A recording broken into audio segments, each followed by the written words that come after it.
खबर छत्तीसगढ़ रायपुर से आ रही है, जहां पर आज कांग्रेस 5 संभागों में चर्चा करेगी। बता दें कि आज 5 संभागों में प्रेस कॉन्फ्रेंस का आयोजन किया है। कांग्रेस की पीसी में इलेक्ट्रल बॉन्ड पर भी चर्चा होगा।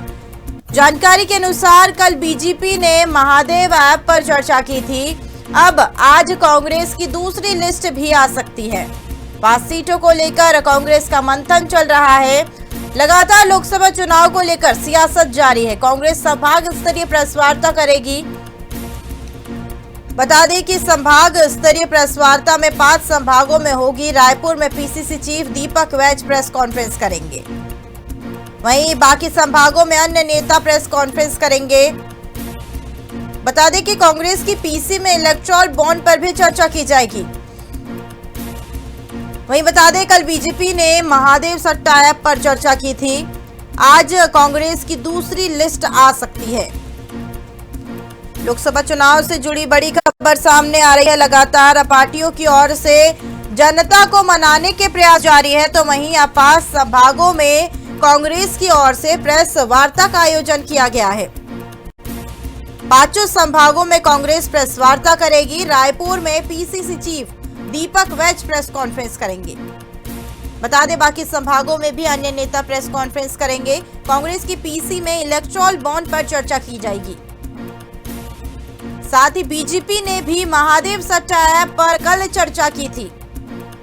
आज कांग्रेस की दूसरी लिस्ट आ सकती है। अभी भी नामों को लेकर सभी में असमंजस देखने को मिल रहा है। बता दें कि कोई भी सिंगल नाम निकलकर सामने नहीं आ रहा है। कांग्रेस लगातार संभागों में प्रेस वार्ता करने का दौर जारी रखेगी। रायपुर में पीसीसी चीफ दीपक वैज प्रेस कॉन्फ्रेंस करेंगे।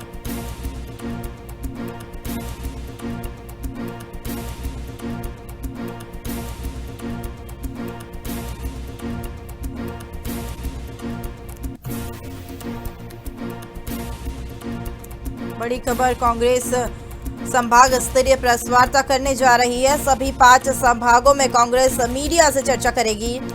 रायपुर में पीसीसी चीफ दीपक वैज प्रेस कॉन्फ्रेंस करेंगे। कांग्रेस के पीसी में इलेक्ट्रल बॉन्ड पर चर्चा होगी। वहीं हमारे साथ इसी पर अधिक चर्चा के लिए छत्तीसगढ़ स्टेट हेड सचिन श्रीवास्तव जुड़ चुके हैं। सचिन जी, आज 5 संभागों में कांग्रेस की ओर से प्रेस कॉन्फ्रेंस का आयोजन किया गया है। सबसे पहले जानकारी बता दीजिए। देखिए, मैं आपको बता दूं कि सबसे पहले कि जो छत्तीसगढ़ में विधानसभा में प्रेस कॉन्फ्रेंस होनी है, और ये 5 संभाग को प्रेस कॉन्फ्रेंस का मोटिव ये है कि देखिए कल कहीं ना कहीं बीजेपी की जो प्रेस वार्ता हुई है वो भी 5 संभाग में हुई है, और 5 संभाग में जब बीजेपी की प्रेस वार्ता हुई तो उसमें महादेव सट्टा ऐप को लेकर बीजेपी ने खुलकर भूपेश बघेल का नाम सामने लाया। उसके पहले मैं आपको बता दूं कि भूपेश बघेल का गिरफ्तारी भी हुआ। गिरफ्तार थाने में एफआईआर लिखा गया और उनको गिरफ्तार करने के लिए भी कहा गया। तो लगातार बीजेपी कांग्रेस पे भारी पड़ते जा रही है। देखिए, छत्तीसगढ़ में सबसे बड़े नेता के रूप में भूपेश बघेल नजर आ रही है।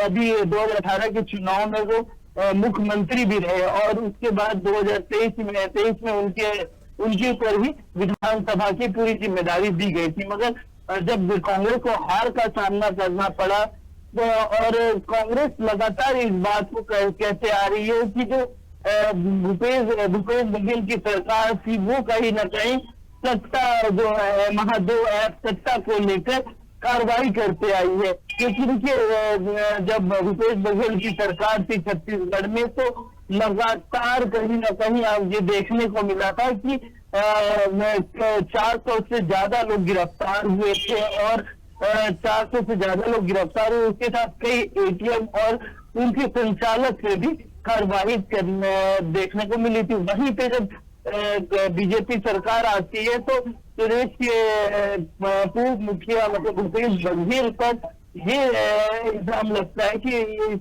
महादेव ऐप में उनका करोड़ों का घोटाला और हस्तक्षेप नजर आता है। तो देखिए, बीजेपी को घेरने के लिए पूरे वहीं पे कांग्रेस अपनी इसी तर्क पर बात रख रही है। आज देखिए 5 संभागों प्रेस वार्ता होगी, इन चीजों पे जरूर चर्चा होगी और पत्रकारों के सामने ये बात कही जाएगी। इसके बाद देखिए दीपक वैसे रायपुर में ले रहे हैं प्रेस वार्ता। देखिए 11 लोकसभा चुनाव है और 5 संभाग जो छत्तीसगढ़ का मेन जगह पर बिलासपुर, सरगुजा, रायपुर, बस्तर जैसे अलग अलग इलाकों में प्रेस कॉन्फ्रेंस होनी है और उसकी तैयारी पूरी कांग्रेस कर ली है। और ये प्रेस वार्ता के बाद कांग्रेस क्या कदम उठाएगी वो देखने वाली बात होगी। जी सचिन जी, जिस तरीके से लगातार भूपेश बघेल को घेरने की तैयारी जारी है, भाजपा की ओर से विधानसभा चुनाव के समय में भी जो है महादेव सट्टा ऐप में भूपेश बघेल को जोड़ा गया और अब लोकसभा चुनाव में भी भूपेश बघेल का नाम देखने को मिल रहा है। तो वहीं अब उनका नाम भी लोकसभा चुनाव के लिए चयन भी हुआ है प्रत्याशी के रूप में। तो चुनाव पर उनके इस महादेव सट्टा ऐप के बाद असर देखने को मिलेगा? बिल्कुल, देखिए कहीं ना कहीं बीजेपी को ये पता है कि किस तरीके से छवि खराब करना है प्रत्याशियों का। तो कांग्रेस की छवि किस तरीके से खराब करनी है ये एक रणनीति के तहत किया जाता है। क्योंकि देखिए विधानसभा चुनाव दिसंबर तक खत्म हुआ था, रिजल्ट आ चुके थे।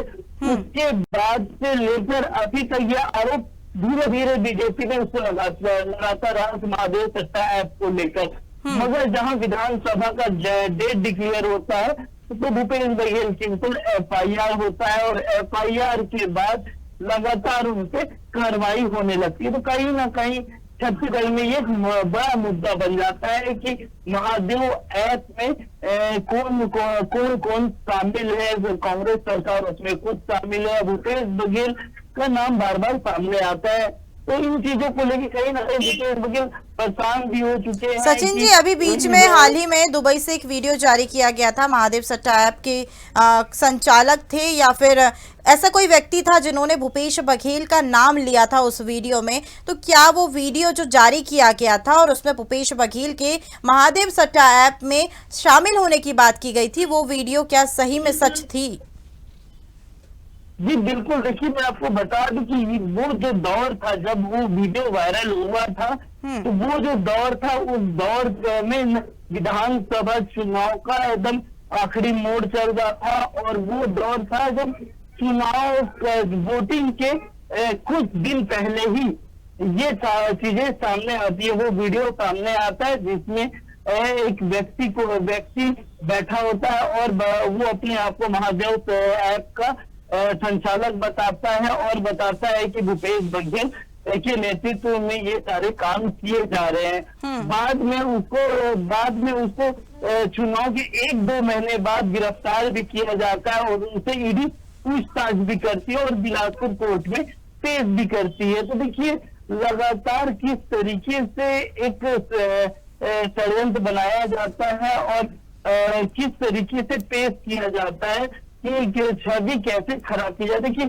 अगर सही मायने में अगर देखा जाए तो जिस तरीके से महादेव सट्टा ऐप का पे लगातार आरोप चल रहा था कांग्रेस पे या फिर कई अधिकारियों पे, देखिए उस कई ईडी लगातार छापेमारी भी कर रही थी और लगातार इससे नए खुलासे हो रहे थे। मगर भूपेश बघेल पे जाके ये खुलासे रुक जाते हैं और भूपेश बघेल का नाम सामने आता है। अब देखने वाली ये बात है कि भूपेश बघेल अपने आप को इस मसले से कैसे बचाते हैं। मगर कहीं ना कहीं लोकसभा चुनाव के पहले जब उनका नाम खुद घोषित किया गया है लोकसभा चुनाव के लिए, तो देखने वाली बात है कि उनकी छवि पे क्या असर पड़ता है, जनता इसको अपनाती है या नकार देती है, ये देखने वाली बात होगी। क्योंकि देखिए साफ तौर से जितने भी कांग्रेस द्वारा काम किए गए हैं विधानसभा में जब उनकी सरकार थी, जब छत्तीसगढ़ में उनकी सरकार थी,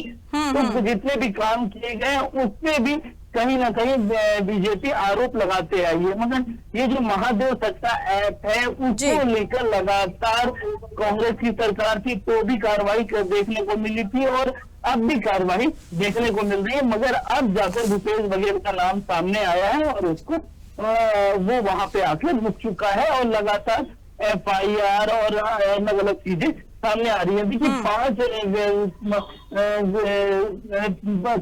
कल बीजेपी ने 5 जगह पे प्रेस कॉन्फ्रेंस किया और इसमें भूपेश बघेल के नाम को लेकर साफ तौर से कहा कि जिस तरीके से भूपेश बघेल इसमें सम्मिलित है और लोगों करोड़ों का घपला और करोड़ों रुपए लेकर इस ऐप को चलाने का परमिशन दिया गया, तो उन चीजों को लेकर लगातार बीजेपी आरोप और वाद विवाद करते आ रही है। तो माना जा रहा है कि जब आज कांग्रेस का प्रेस कॉन्फ्रेंस है, आज कांग्रेस के प्रेस कॉन्फ्रेंस में खासकर इन मुद्दों को स्पेशली रखा जाएगा कि किस तरीके से जब सरकार थी कांग्रेस की तो महादेव ऐप पे कार्रवाई कर रही थी, मगर सरकार बदलते ही सरकार के ऊपर उंगली उठ जाता है। जी चलिए ठीक है सचिन जी, तमाम जानकारी साझा करने के लिए बहुत बहुत शुक्रिया।